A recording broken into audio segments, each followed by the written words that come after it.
Hello there, a very good evening and welcome to another edition of Primetime News on TV1. I'm Charlotte Benedict for the Newsfirst team. And for the Newsfirst team, I am Hashni Patharana. First up is a look at your headlines for tonight.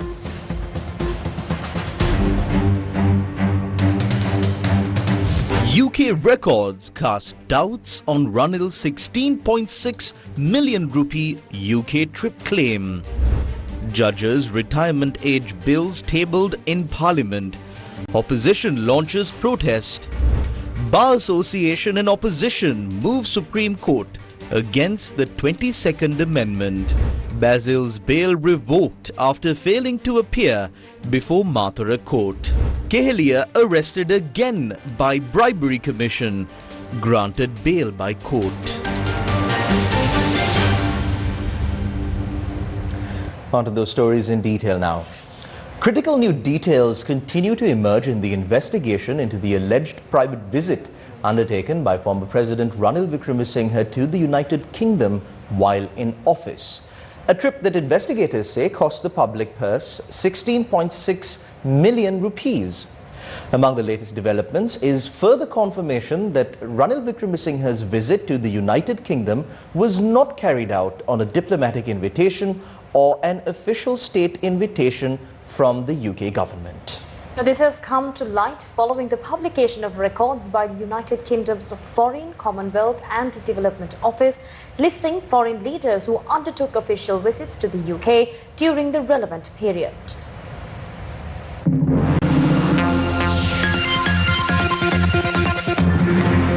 While serving as president, Ranil Wickremesinghe visited the United Kingdom on the 22nd and 23rd of September 2023. Subsequent investigations led to allegations that the trip was a private visit undertaken at a cost of 16.6 million rupees to the public, resulting in legal action being instituted against Wickremesinghe and his then secretary Saman Ekanaika. A key argument put forward by Wickremesinghe's side throughout the proceedings has been that the visit was not private but an official visit. However, according to information published on the gov.uk website, there is no indication that Ranil Wickremesinghe visited the United Kingdom during that period as a head of state on an official state or diplomatic invitation. Political activist Oshula Herath handed over the relevant information and supporting documents to the Criminal Investigation Department. What has happened to the case? Ranil Wickremesinghe and Saman Ekanaika are currently out on bail in connection with allegations that public funds amounting to 16.6 million rupees were used for a private overseas visit. When the case was taken up before the 4th Magistrates Court on the 29th of April, the magistrate observed that sufficient evidence existed and stressed that delays in criminal investigations diminish their evidentiary value. The court directed that indictments be filed against the suspects without delay. Excerpt. Generally, delays in criminal investigations reduce the value of the investigation itself. That is why this court repeatedly inquires about the filing of indictments against the suspects. Based on the evidence available against the first suspect, there is sufficient basis to file indictments. The manner in which the second suspect acted in approving funds for the trip demonstrates the necessary criminal intent. Therefore, indictments can be filed against him as well. Do not delay the investigation. File indictments against the suspects. End of excerpt. When the case was revisited on the 8th of July, the Criminal Investigation Department informed the court that investigations had been completed and the relevant extracts had been forwarded to the Attorney General. On that occasion, Senior State Counsel Samadari Piyasena requested court to grant a date for the Attorney General's position to be conveyed. The 4th Magistrate then fixed the 30th of September for the next hearing and directed that the Attorney General's position be communicated to court on that date. Attorney-at-Law Manoj Nanayakkara commented on the matter at a media briefing. The Criminal Investigation Department has even travelled to the United Kingdom and gathered the relevant information. In addition, the CID has submitted a report to the Attorney General's Department stating that the investigation has been completed and that legal action can now proceed. Everything required for the investigation has been concluded. Furthermore, Senior Additional Solicitor General Dileepa Piris, who appeared in this case, has reportedly made recommendations to the Attorney General. Despite all those recommendations, despite the matter being taken up before the 4th Magistrates Court, despite requests from the CID and other parties for indictments and even a trial at bar before a 3-judge bench, the file has remained with the Attorney General for several months. After reaching the Attorney General's desk, why has there been silence? Does the Attorney General have any difficulty in filing indictments against former President Ranil Wickremesinghe in the High Court? We know that the current Chief Justice is due to retire in December and that the Attorney General is also nearing retirement. Therefore, the question arises whether there is a plan to avoid filing these indictments. There is already a public perception that the Attorney General may have a certain affinity towards former President Ranil Wickremesinghe. Whether that is true or not, such a perception is not healthy for the reputation, dignity and credibility of the Attorney General's department. Therefore, the Attorney General should stop remaining silent on this matter and proceed with the legal steps that remain. The investigation has been completed. Proceedings before the Magistrates Court have been concluded and the matter has been referred to the Attorney General. What remains now is the filing of indictments and, if necessary, referring the matter to a trial at bar or the appropriate judicial forum. At this moment, we can clearly see Ranil Wickremesinghe engaging with opposition figures, including Udaya Gammanpilla, opposition leader Sajith Premadasa and certain organizations, in building a major resistance movement against developments in the judicial sector. People may hold differing views on the government's proposals and policies. However, it is evident that Ranil Wickremesinghe is playing a central role behind these efforts and acts of mobilization. It is clear that figures such as G.L. Piris, Rajitha Senaratne, Sajith Premadasa and others are being politically guided by Ranil Wickremesinghe. Therefore, a legitimate question arises as to whether these activities are being carried out as part of an attempt by former President Ranil Wickremesinghe to shield himself from his own legal cases. There is also a serious question as to whether the Attorney General's department is delaying the filing of indictments and the institution of legal proceedings in a manner that indirectly benefits him. These are questions that now require answers. ඒකට උදව්වක් විදියට නීතිපතිවරයා මේ නඩු පැවරීම සිද්ධ නොකර නඩු පැවරීම කල් දමමින් කල් මරමින් සිටිනවාද කියන පැහැදිලි ප්‍රශ්නයක් තියෙනවා. What is the Attorney General's Department's response? When contacted by Newsfirst, the Attorney General's Department has stated that the Criminal Investigation Department has completed its investigations and submitted the relevant extracts. The department said those materials are currently being reviewed and that further action will be taken expeditiously. Journalists also raised questions on the matter during the Cabinet Decisions media briefing. Ranil Wickremesinghe මහත්තයාගේ නඩුවේ දැන් තියෙන නීතිපතික උපදෙස් දෙන්න. හැබැයි නීතිපති උපදෙස් නැතුව බලන් ඉන්නවා. නීතිපති කියන්නේ ඔබතුමාලාගේ කියන රජයේ නීතිඥවරයා. දැන් ඉතින් ඒකත් එක හේතුවක් නේ. දැන් ඒ වගේ තව නඩු ගණනාවක් තියෙනවා නීතිපතිගේ උපදෙස් නැතුව ඇදී යන. ඒක සම්බන්ධයෙන් දැන් රජයේ පැත්තෙන් එකට මෙදිහත් වෙන්න ඕනේ. ඒක අධිකරණ මෙදිහත් වීමක් නෙමෙයි. මේක නීතිපති දෙපාර්තමේන්තුවටත් ඒක අදාළයි මේ ප්‍රශ්න. These reforms are applicable to the Attorney General's department. Measures are being taken to improve facilities and accelerate the recruitment of staff. All of those steps are being implemented. It is true that one of the obstacles to expediting legal proceedings is the delay in receiving reports from the Attorney General's department. This is a practical challenge that we have experienced. මේක අපේ ප්‍රායෝගිකව මුහුණ දෙන අත්දැකීමක්.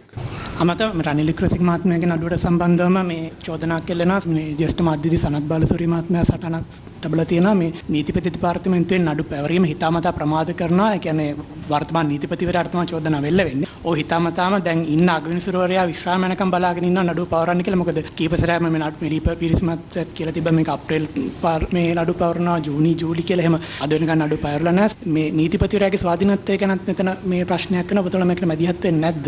මේ නීතිපති දෙපාර්තමේන්තුව It is the Attorney General's department under the leadership of the Attorney General that is responsible for instituting and conducting these legal proceedings. As you can see, a significant number of cases have already been filed and are being heard before courts, and judgments have also been delivered. The Attorney General's department handles these matters on behalf of the state. Given the large volume of cases currently before it, the department does not have sufficient resources or personnel. As I mentioned earlier, reforms are already being carried out to address those shortcomings. All of these factors are interconnected and contribute to delays in legal proceedings. මේ සියල්ලම ගැට ගහලා තමයි මේ නඩු කටයුතු ප්‍රමාද වෙන්නේ.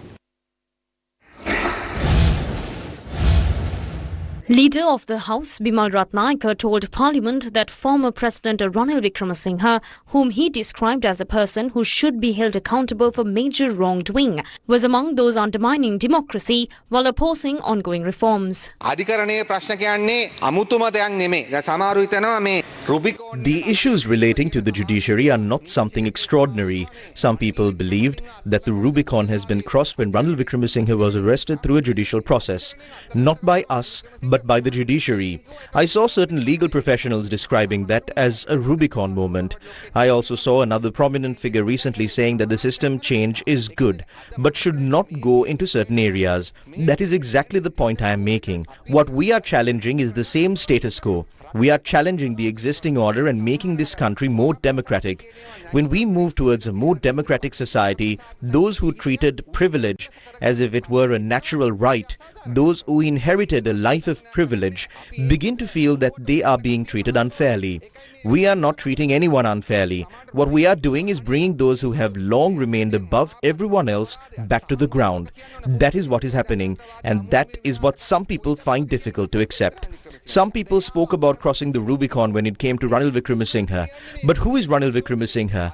He is a person who must first answer for a major wrongdoing committed against this country. He is a person who, in our view, has openly undermined democracy. Now, when action is taken against him, it suddenly becomes a Rubicon moment. The very same people are now claiming that these amendments will cause serious harm to the judiciary. I respect their legal knowledge and expertise. However, what we question is their political position.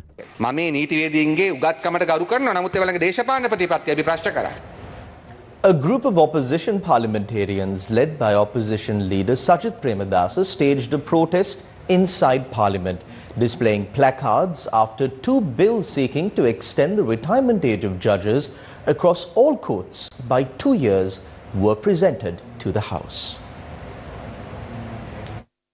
The 22nd Amendment to the Constitution, aimed at extending the retirement age of Superior Court judges, and the Judicature Amendment Bill, intended to extend the retirement age of judges in other courts, were presented to Parliament today by the Minister of Justice. A group of opposition MPs, including opposition leader Sajith Premadasa, responded by holding placards in protest.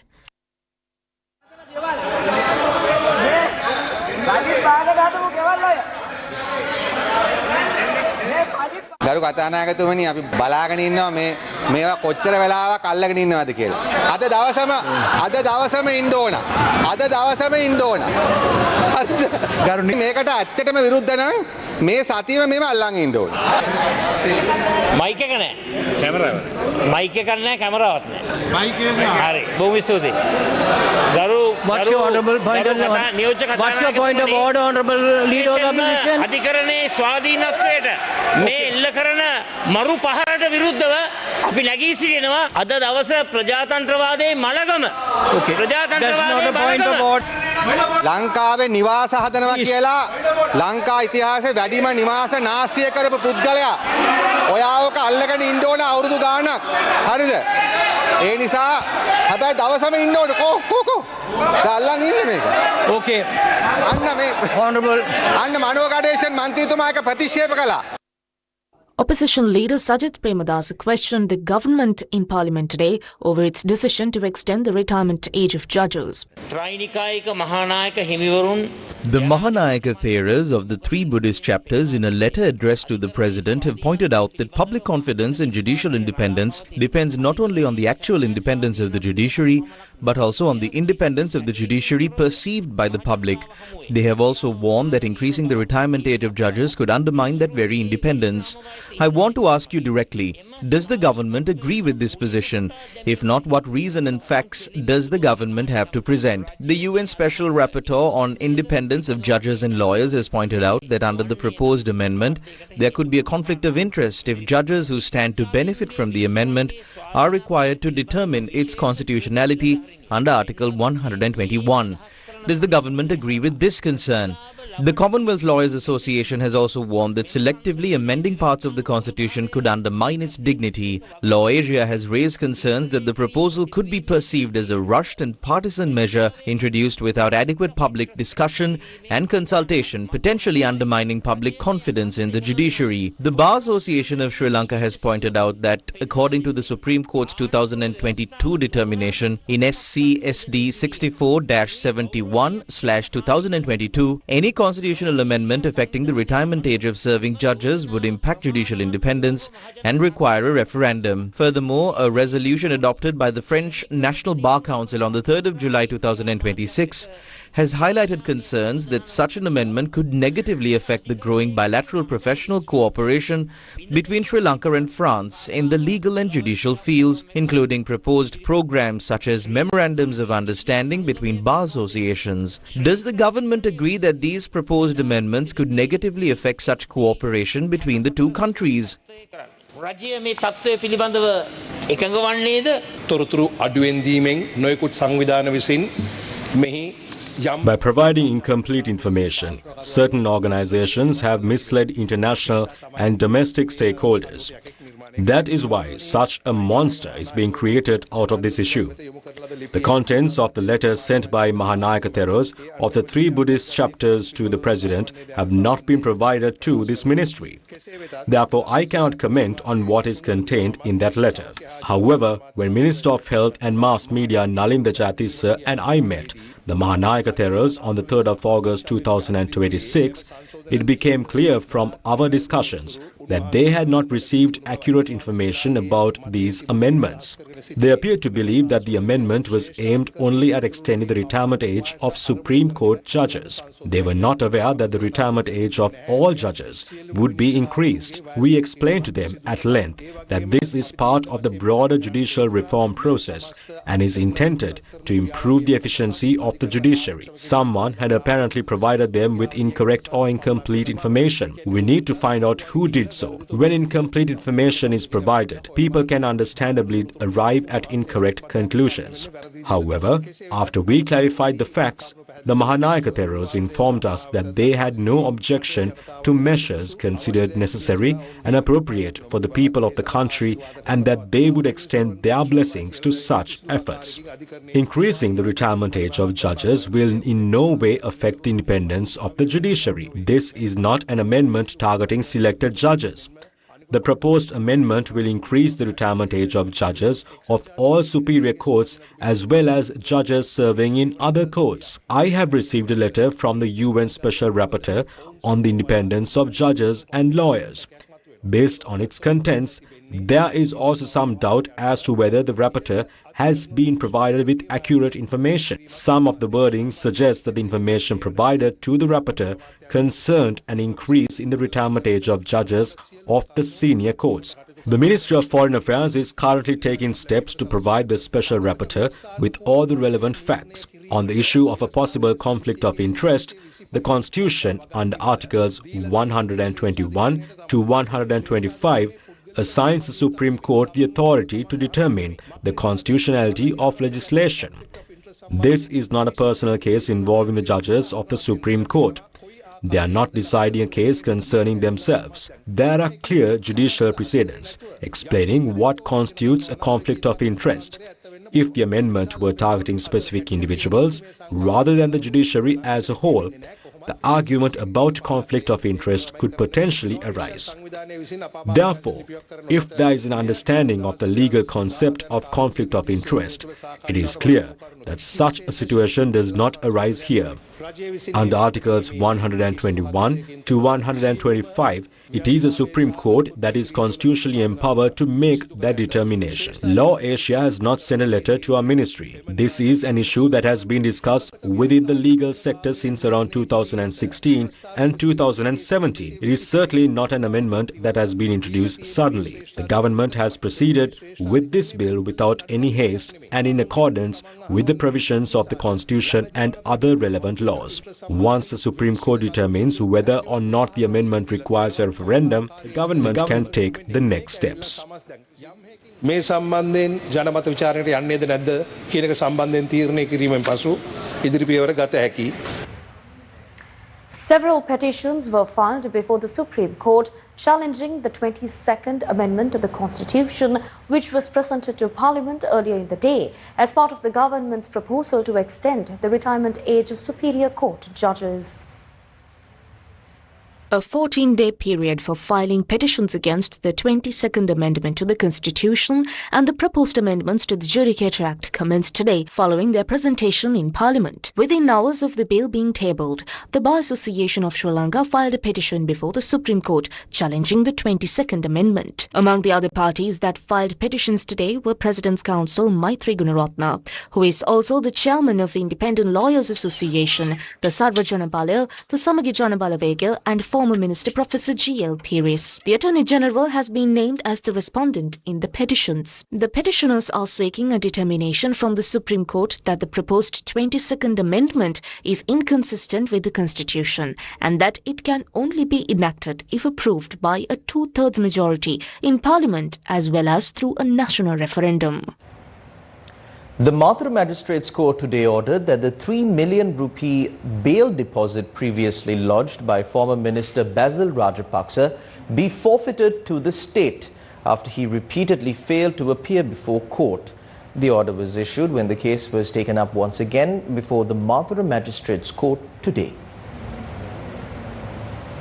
Mathura Magistrate Chatura Disanayaka ordered the forfeiture of the bail money after observing that the third accused, Basil Rajapaksa, had repeatedly failed to appear before the court without submitting an acceptable medical report to justify his absence. Former Minister Basil Rajapaksa is facing legal proceedings instituted before the Mathura Magistrates Court by the Police Financial Crimes Investigation Division over allegations that he purchased a 1.5-acre property at Browns Hill, Mathura, using funds allegedly acquired through unlawful means. Officers attached to the Criminal Investigation Department appeared on behalf of the prosecution, while President's Counsel Anil De Silva and a team of lawyers represented the defense. The court also imposed fines on the three individuals who had signed as sureties for the suspect's bail and ordered that they be imprisoned if the fines are not paid. The magistrate further directed that the warrant previously issued against Basil Rajapaksa be extended until the 27th of October.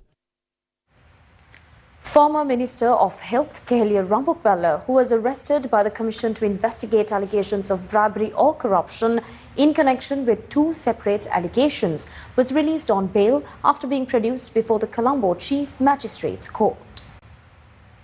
Acting on a notice issued by the Commission to investigate allegations of bribery or corruption, former Minister Kehelia Rambukwala appeared before the Commission this morning. One of the allegations against him relates to claims that he influenced authorities to prevent a proper investigation into the alleged theft of the ancient archaeological artifact known as a Sandagala from the Udamaluwa archaeological site in Kundasale. The Colombo Chief Magistrate Asanga S. Bodharagama ordered that Kehelia Rambukwala be released in connection with that allegation on two personal bail bonds of 1 million rupees each, while also imposing a foreign travel ban. The second allegation concerns the recruitment of 6 employees to the Sri Lanka Rupavahini Corporation in excess of the approved cadre and their subsequent attachment to his personal staff through irregular procedures, allegedly causing a loss of 14,325,422 rupees to the institution. In relation to that allegation, the court ordered that he be released on 2 additional personal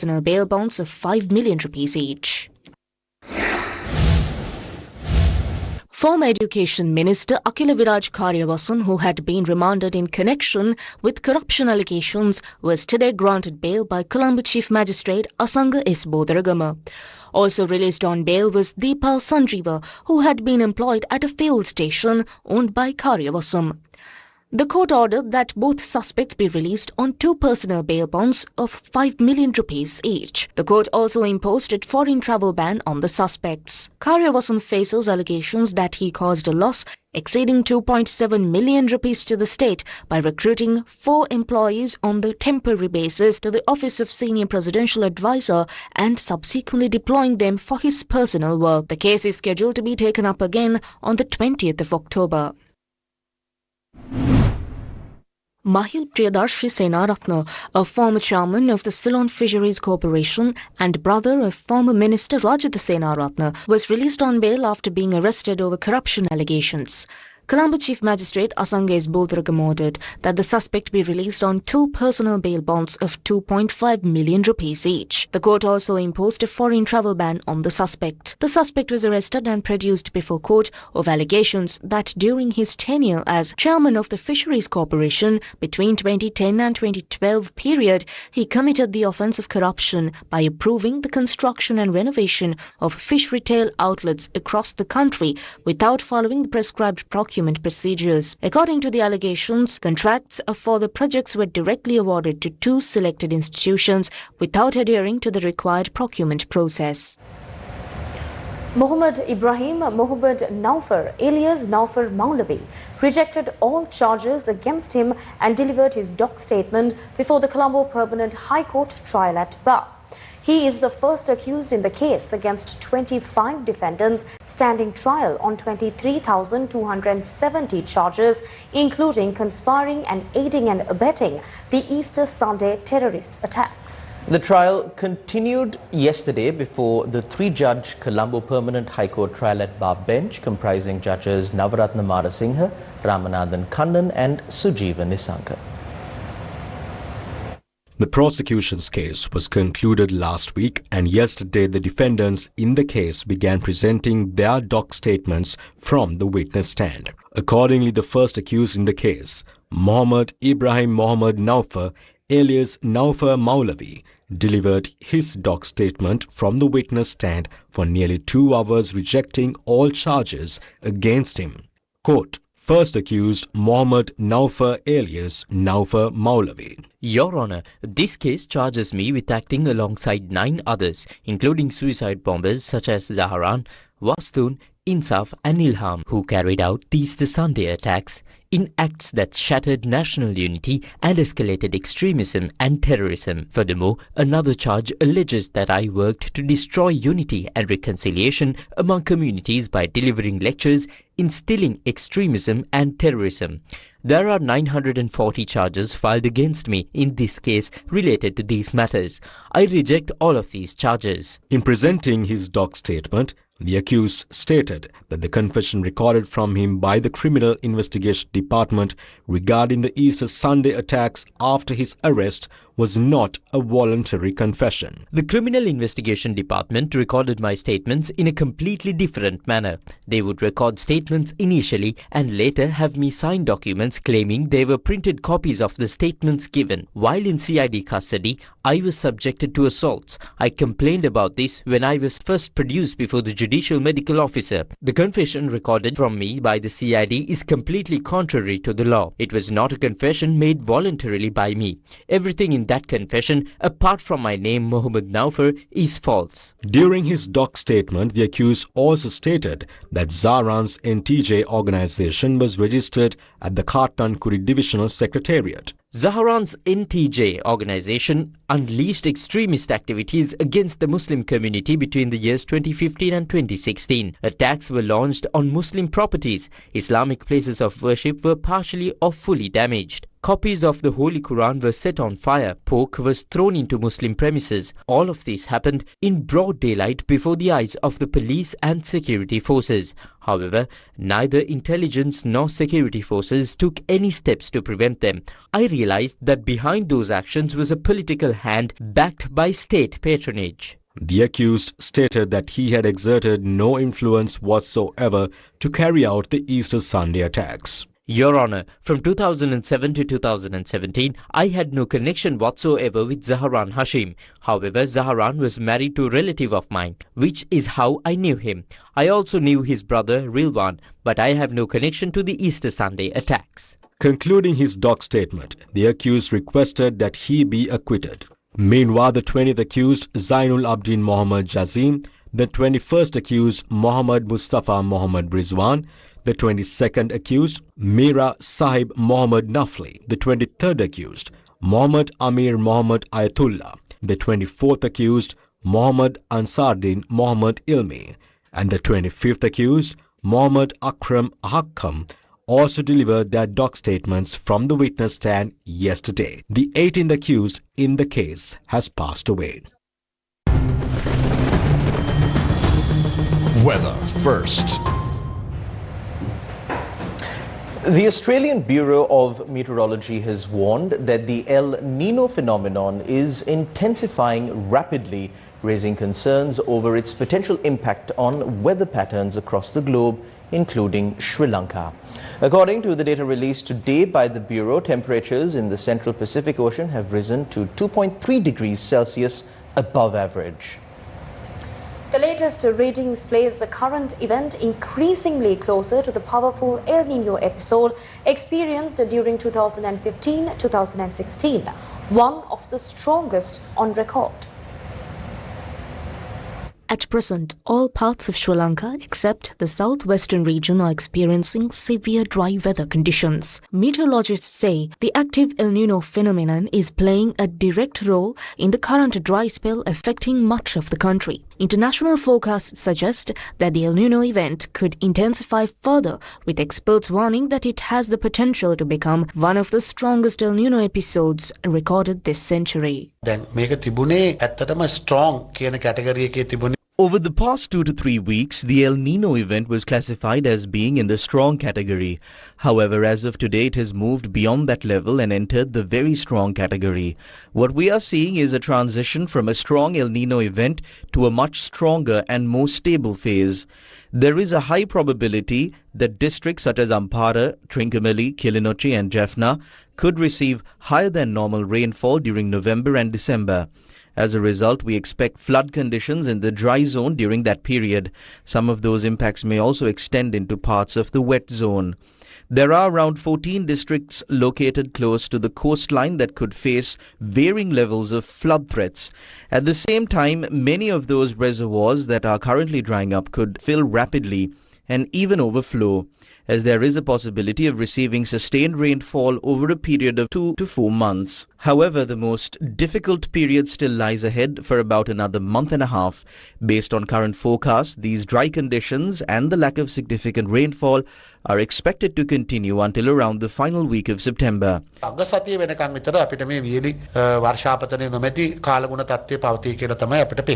According to international climate scientists, the current El Nino event could persist until the middle of next year. I believe conditions for the remainder of the year will be manageable.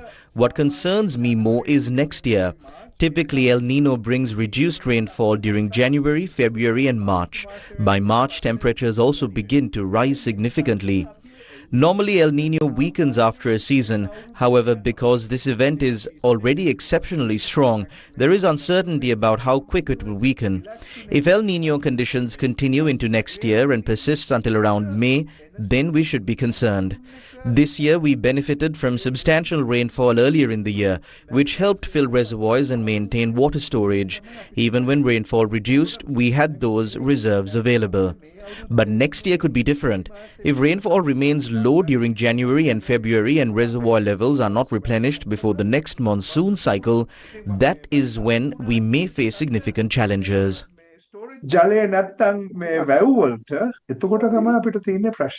As forecasts point to a strengthening El Nino event, the government has already decided to bring forward the upcoming Maha cultivation season. Current water storage levels stand at 39%, which is above the 32% normally required to commence the Maha season. Meanwhile, overall storage levels in the Mahaveli reservoir system currently stand at 54%.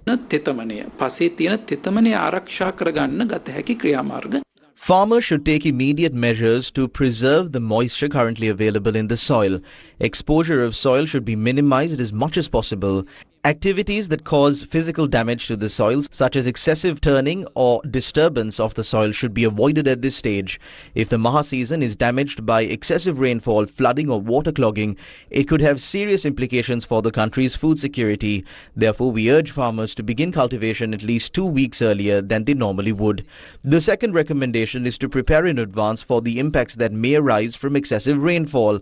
We expect high rainfall during the Maha season, At the same time, a drought could develop during early part of 2027.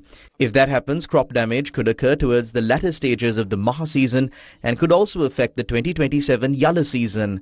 If those impacts become severe, Sri Lanka may have to import a significant quantity of rice in 2027. However, at present, the country has adequate stocks of both paddy and rice.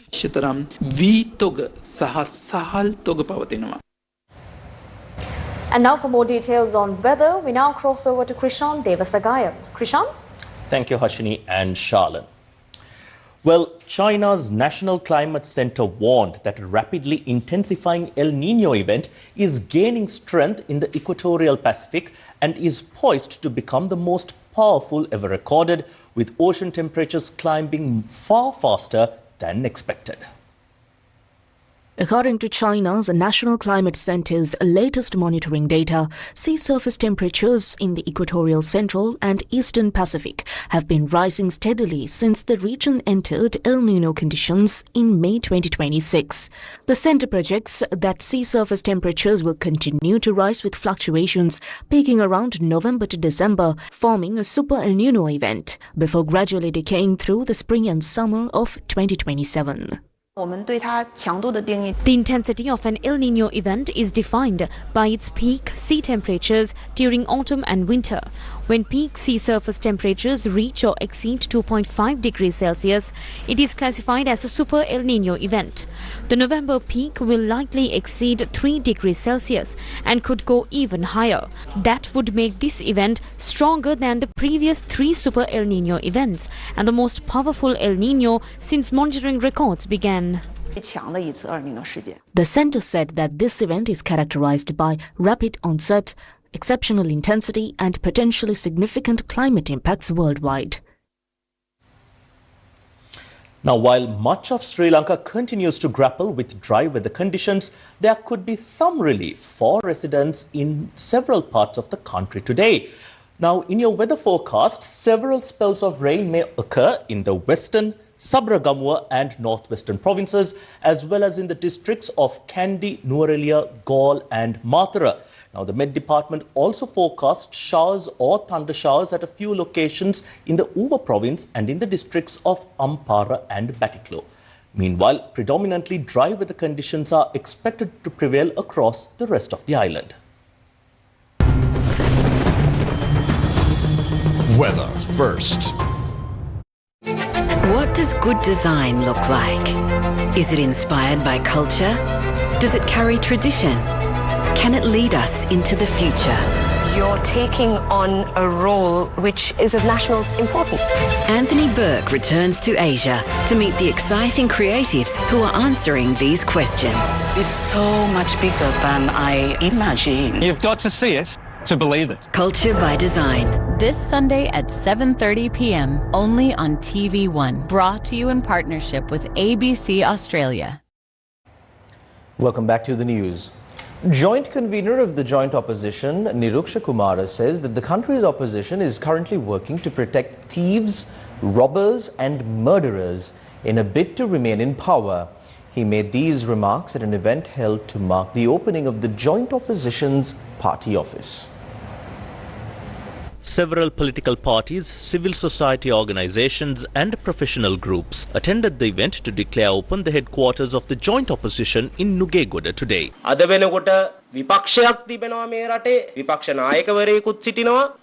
There is an opposition in the country today. There is also an opposition leader as well as what is called a joint opposition. But I want to ask whether they are fulfilling the role of the opposition. Their biggest problem is that most of them are either under suspicion or out on bail. Therefore, this joint opposition headquarters is not simply another party office or a place for civil activists to meet in the evening and have a slice of pizza. We have come together here with a purpose. That purpose is not merely to gain state power or form a government. It is to guide the people of this country and ensure that democracy is not merely a word but something that is demonstrated through action. මග පෙන්වීම ලබා දීම සඳහා තමයි අපි අද දින මේ ඒකාබද්ධ විපක්ෂයේ පක්ෂ කාර්යාලය මෙතන සිට ක්‍රියාත්මක කරන්නේ. අද අපිට Today we are not being forced to launch a struggle against the government. We are being forced to save the people of this country from the opposition. When we were in the opposition and fought on the streets, opposition leaders and politicians who spoke to us about the role of the opposition are now attempting to protect those who bankrupted this country, robbed it, engaged in corruption, profited massively from projects and committed murders. Do we need an opposition to protect such people? I would like to thank our opposition leader Sajith Premadasa because he is doing nothing. He does not support the government even when it does something good, nor does he point out when the government does something wrong. It is because he is doing nothing that we have been given this opportunity to start this initiative. So I believe we should first thank him. Cabinet approval has been granted to present the Protection of the State from Terrorism Bill to Parliament. The proposed legislation has been drafted to address shortcomings identified in the Prevention of Terrorism Act No. 48 of 1979. For several decades, there has been an ongoing public discussion regarding the repeal of the Prevention of Terrorism Act. A majority of the public has supported the view that the act should be repealed. However, with the repeal of that law, there is also a need for a legal framework to address terrorism and organized crime. Accordingly, this proposed legislation has been formulated to comprehensively address those concerns. It seeks to protect the democratic freedoms and fundamental human rights of the people, while also providing the necessary legal framework to prevent terrorism and organized crime. The objective is to safeguard both citizens and the state. Further debate on the proposed legislation can take place in Parliament. Veteran lyricist Venerable Ramukkana Siddhartha Thera has passed away at the age of 76. Venerable Ramukkana Siddhartha Thera, who was born in 1950 in Ramukkana, Moravaka, received his primary education at Moravaka Valiva Buddhist Mixed School. He later pursued higher education at the Hettavala Mahapirivena in Gaul and the Sunetra Devi Pirivena in Papiliana. Venerable Ramukkana Siddhartha Thera made a significant contribution to Sri Lanka's musical heritage. His career as a lyricist began in the 1980s with the cassette album Sansare Api. His lyrics later gained widespread popularity through cassette albums and compact discs such as Gammane Api, Samanala Kanda and Sansare Giyatika, winning the hearts of countless music lovers. The fourth edition of Doctors Without Borders, South Asia's Health and Humanities Summit was held in Colombo under the theme Envisioning the Future of Humanitarianism. At a time when humanitarian action is being reshaped by geopolitical shifts, climate emergencies, growing inequalities and evolving global health priorities, the fourth edition of Doctors Without Borders, South Asia's Health and Humanities Summit was held in Colombo today under the theme Envisioning the Future of Humanitarianism. The summit provided a platform to explore how humanitarian action can remain principled, equitable and effective in an increasingly multipolar world. I came in at a time when we say the resources of the world are finite. What is infinite is the capacity for carrying. And there is a dream here, a dream of a world that can be. Because eventually human beings are caring. But this is also a world of deep and great injustice. We deal with health systems. We are in fact in many crises because of injustice.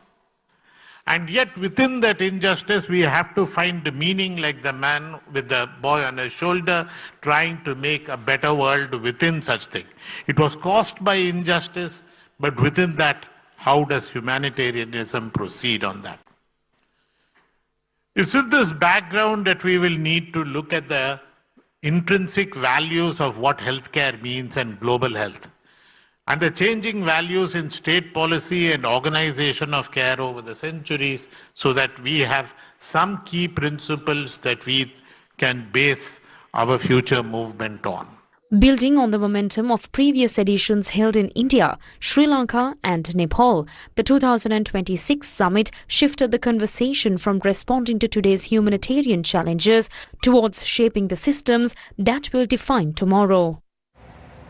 Land values in the Colombo district continued their upward trend during the first half of 2026, with the Central Bank of Sri Lanka land valuation indicator recording a year-on-year increase of 5.9%, reflecting continued growth across the residential, commercial and industrial property segments.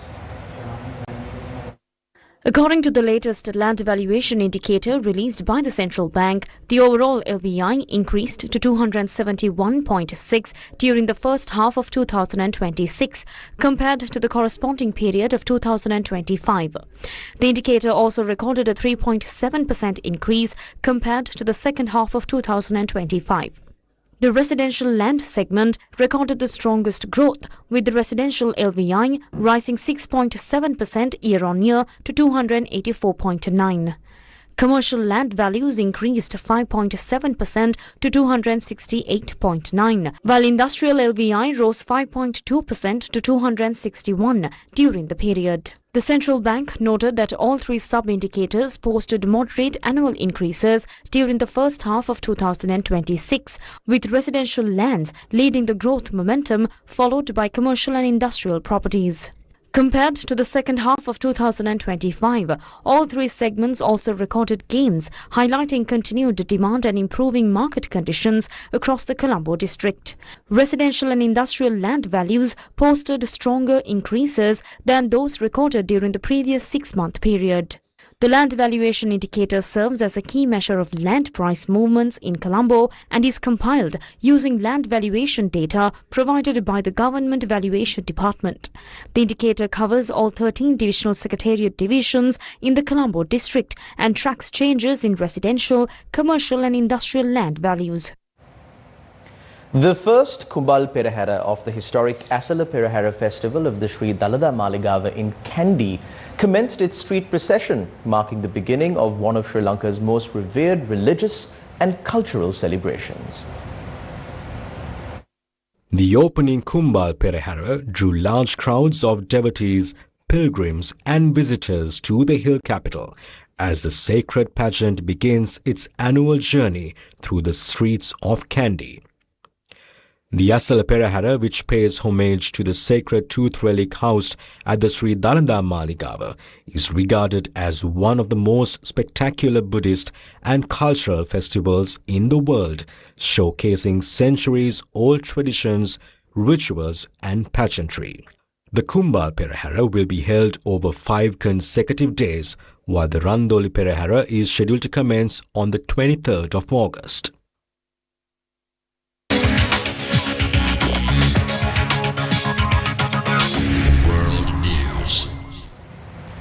Up next is World News. Trishan Devasagayam is ready to take a look at the latest happening around the world.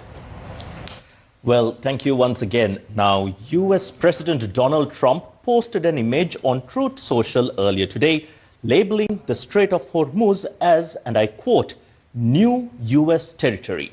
Now, Trump had last week raised the idea of a US takeover of the Strait of Hormuz, saying the arterial waterway will soon be declared a new US territory, to which Iran had vehemently responded, saying the strait will remain Iranian. Now, the graphic on his Truth Social post showed a map of the waterway between Iran and Oman, with the strait circled beneath a banner that read, New US Territory. The post on Truth Social was accompanied with the caption, and I quote, there are no talks or conversations going on or scheduled with the Islamic Republic of Iran. The naval blockade remains in full force and in effect. The Hormuz Strait is open and operating. All water mines have been removed or detonated. Thank you for your attention to this matter. And signed off saying, President Donald J. Trump, unquote. Now, in more news coming from the United States, more than half of the states in the US have joined together in an unprecedented lawsuit against Meta that goes to trial, accusing the parent company of Instagram and Facebook of deliberately designing addictive products that lured in young people and caused them harm. The jury trial is taking place in a federal court in Oakland, California, and is expected to last between 6 and 8 weeks. The jury is expected to hear from Meta CEO Mark Zuckerberg, Instagram CEO Adam Mosseri, and employee turned whistleblower Arturo Beja. The 233-page lawsuit, first filed in October 2023, alleges that Meta regularly collects data on children under the age of 13 without parental permission in violation of federal and state laws. The lawmakers claim in court documents that Meta, quote-unquote, refuses to abandon its use of known harmful features and that its motives are based solely on profit to maximize its financial gains. The sweeping legal proceedings could have profound consequences for the social media company. The attorneys general say that if Meta is found liable, damages could be as high as $200 billion, an amount equivalent to the company's 2025 annual revenue. The lawmakers are also asking that Meta be compelled to change the design of its products to make them safer for children, which may have long-term effects than a fine. However, Meta denies all allegations. The attorneys general also say Meta, quote-unquote, developed and refined a set of psychologically manipulative features designed to maximize people's time on its apps.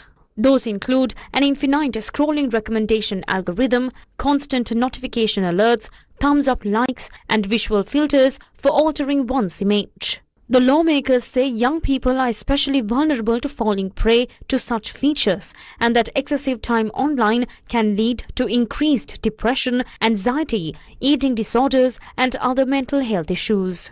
Internal research conducted by Meta is expected to be presented at the trial, including, for an instance, a survey of 2,500 teens conducted in 2019. From one story on social media platforms to another, now online messaging services such as WhatsApp and Telegram will soon have to make it harder for unknown contacts to reach users as part of new anti-scam measures introduced by Singapore. The measures are part of new and enhanced codes of practice issued by the SPF's Online Criminal Harms Act Office to guard against scams and malicious cyber activities. The new Singapore rules will require providers of designated online services to put in place measures to proactively disrupt scams and malicious cyber activities affecting people in Singapore. Separate requirements will also apply to social media platforms Facebook, Instagram and TikTok, while existing safeguards for e-commerce services such as Carousel and Facebook Marketplace will be strengthened. In 2025, WhatsApp and Telegram alone accounted for about 23% of all scam cases in Singapore. Investment scams are a key concern on messaging platforms, with scammers approaching victims through previously unknown accounts to offer lucrative investment products. The messaging code will apply to 7 online messaging and conferencing services assessed to pose the highest scam risk to users in Singapore. They are WhatsApp, Telegram, WeChat, Apple iMessage, Apple FaceTime, Google Message and Google Meet. Among the new requirements, the platforms will have to obtain a user's consent before they can be added to a chat group or channel by an unknown contact.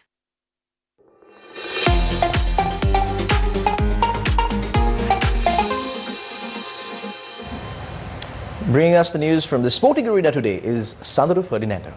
And in sports, it's cricket. Day 4 of the first test between Sri Lanka and India got underway in Galle today, and commencing their reply to India's second innings total of 372, Sri Lanka were 84 for the loss of 4 wickets. Here are the details. Batting first, India were bowled out for 462 runs. Sri Lanka's reply ended at 284 runs. 25-year-old Sunal Dinusha scored his maiden test century, becoming Sri Lanka's highest run scorer in the first innings. A former student of Colombo's Mahanama College, Sunal is also a member of the CCC team. He has scored 3,698 runs and has taken 133 wickets in 68 first-class matches. Sri Lanka's Dinesh Chandimal, who was injured while fielding during India's second innings today, was later hospitalised and underwent a scan. Sri Lanka Cricket later announced that Pasindu Suriyabandara has been called up to replace Chandimal for the first match. Asitha Fernando took 4 wickets and Prabhat Jayasuriya claimed 3 wickets in India's second innings. India were bowled out for 193 runs, setting Sri Lanka a target of 372 runs. Sri Lanka then lost their first 4 wickets for 47 runs in their second innings. And with that, we wrap up Primetime News on TV1 for tonight. Thank you for watching. Good night.